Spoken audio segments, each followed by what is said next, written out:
Guys, welcome to a new CMM review. Today finally covering a real phablet again, and by real I mean a phablet with a 6-inch display. I am talking about the Leagoo Shark 1, which has been my daily driver for more than a week. So you wonder how this piece of kit is doing? Let's find out.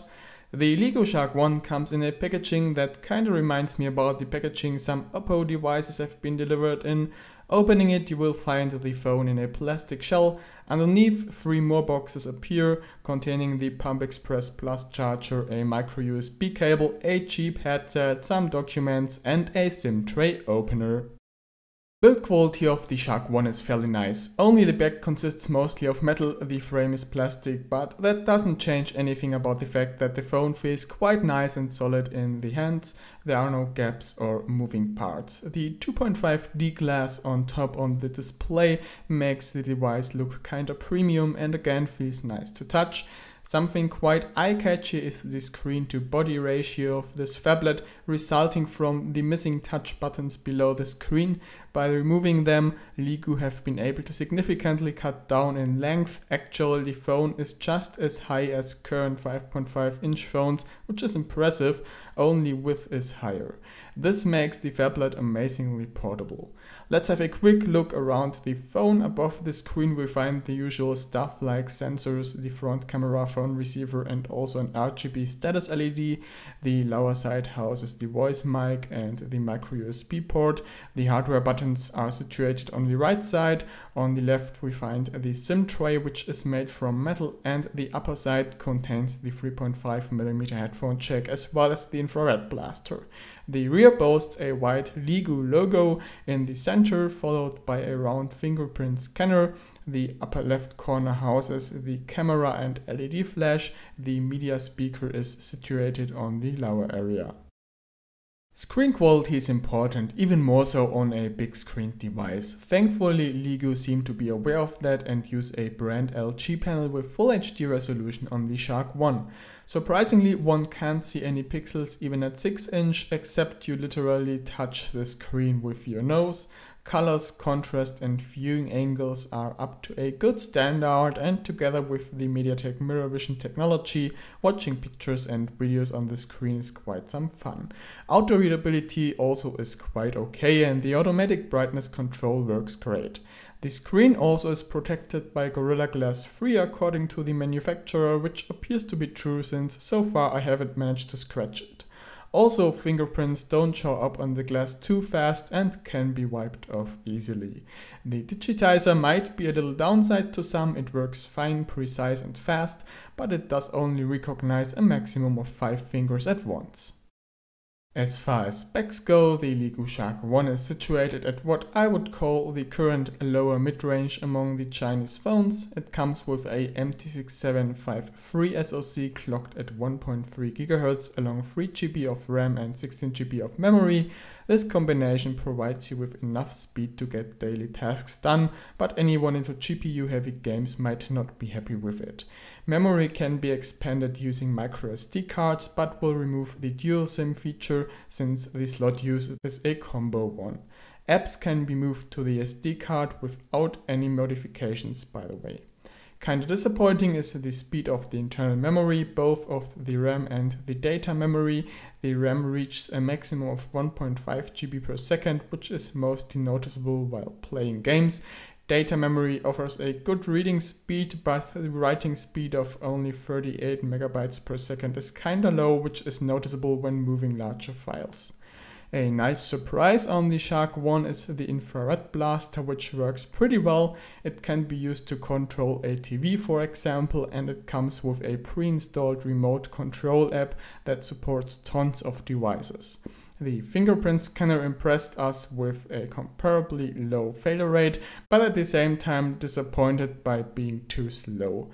Unlocking the phone without waking it up first takes up to 2 seconds. If you wake it up with the power button before the sensor works faster at close to a second. This might be improved with future firmware updates though. On the sensor side of things, you will be happy to hear that the Shark 1 comes with a magnetic field sensor. Unfortunately, there is no gyroscope. Another nice addition is the gesture sensor, which operates using an infrared laser. It can recognize hand movements over the phone, thus enabling you to switch between home screens, pictures, or pulling down the notification center without even touching the phone. This works surprisingly well. The Shark 1 comes with a heavily customized Android ROM called Leagoo OS V1.2, which is based on Android 5.1. The manufacturer completely changed the look of the launcher, which can be customized using different effects and icon sets. Also, the look of the notification center has been changed significantly. The quick settings can be adjusted to your likings, icons can be reordered and deleted. The settings also have been beefed up. They are structured within 2 categories and contain a whole shitload of settings, which mostly offers you extensive control about the various gestures the Shark 1 does support. There also is a battery manager in which you can set apps that should be closed automatically after some time or in standby mode, which helps saving battery life. There's negative stuff though. First of all, there is bloatware. This contains the Opera mini browser as well as some rather useless Leagoo apps.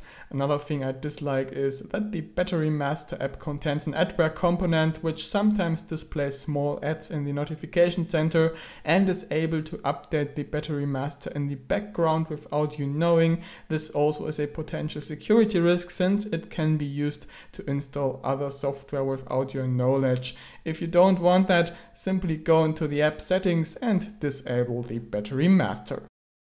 The Leagoo Shark 1's mobile network signal strength is upper average, which means you shouldn't have any issues most of the time. LTE band 20 is fully supported, which means better LTE coverage in some countries.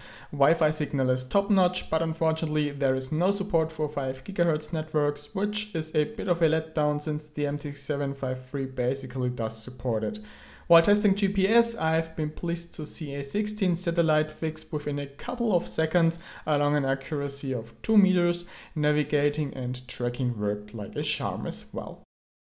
Telephony voice quality is average on the Shark 1. The interlocutor's voice arrives quite clear, but my own voice does sound a bit dull on the other end. Also, there is no noise cancelling mic, which means there might be issues in louder environments.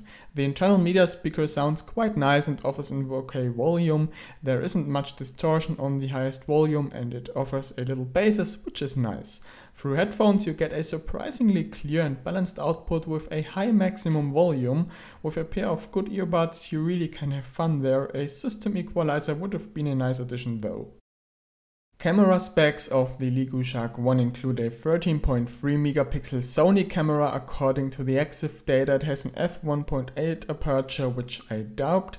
The front camera works at a resolution of 5 megapixels. Basically, the camera isn't too bad. It performs nicely in terms of color reproduction. The focus is fairly fast and so is the shutter time. Even the amount of details you get in pictures is fairly impressive. So what's the problem? Well, the lenses are, once again, they used quite cheap ones, which results in blurry edges, and exactly that puts the pictures down to snapshot level again. In addition, the camera doesn't like bad lighting and night shots at all. It generates some serious noise then, which just looks awful. The flash looks like a dual LED one, but in fact is only a single LED flash. It is surprisingly bright though, but that isn't of much use since all pictures shot with the flash are overexposed for some reason. Videos are recorded with a maximum resolution of 720p and do look quite nice. Also, the audio quality is pretty okay. The front camera is okay for video chatting, but not for selfies due to the pictures not being sharp enough. Regarding the camera application, Leagoo put quite some attention to detail. The app reminds me about the one found in Oppo's ColorOS. It offers various modes and effects as well as a manual mode, which allows you to change the scene mode, ISO value and contrast. Unfortunately, there's no support for manually changing exposure time and focal length. If you get yourself a large phablet, you of course want a large battery. Obviously, that's what you get with the Leagoo Shark 1. 6300 milliamps of lithium polymer goodness are what caused the phone to weigh a whopping 240 grams.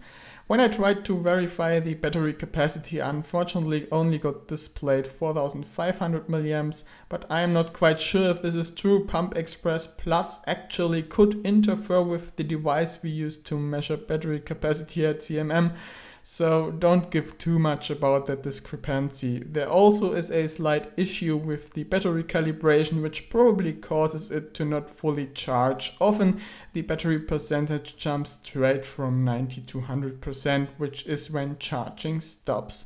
So what does the battery life look like? Well, for some reason results on Geekbench 3 haven't been too impressive. It reached a screen on time of around 7 hours and 15 minutes at 30 to 40% brightness, which isn't too impressive. On the other hand, real life results look much better for some reason, and that's what counts. In real life use, I got a net screen on time of about 6 hours and 20 minutes, which equals a total battery life of 2 to 2.5 days for me as a power user. I also love how fast the battery charges. 20 to 75% is the fastest, then it slows down a bit. Total charging time to 100% is 2 hours and 15 minutes. Pump Express Plus really rocks on large batteries. Taking all of this into account, the Leagoo Shark 1 seems to be quite a nice piece of kit, especially for the current price tag of about $165, and it does not seem to have much competitors as of now. Those who are willing to live with some flaws it has and don't wanna spend $300 or more on a large phablet shouldn't do any mistake giving this one a shot. So that's all from my side. Thank you for watching this review, and I hope you will be with me again on the next one. As usual, if you have any questions, drop a comment. The link to the shop as well as more information can be found in the video description. If you like what we are doing at ChinaMobileMag/ChinaDevices, make sure to subscribe to this channel and pay us a visit on www.ChinaMobileMag.de and www.ChinaDevices.net. Bye bye, over and out.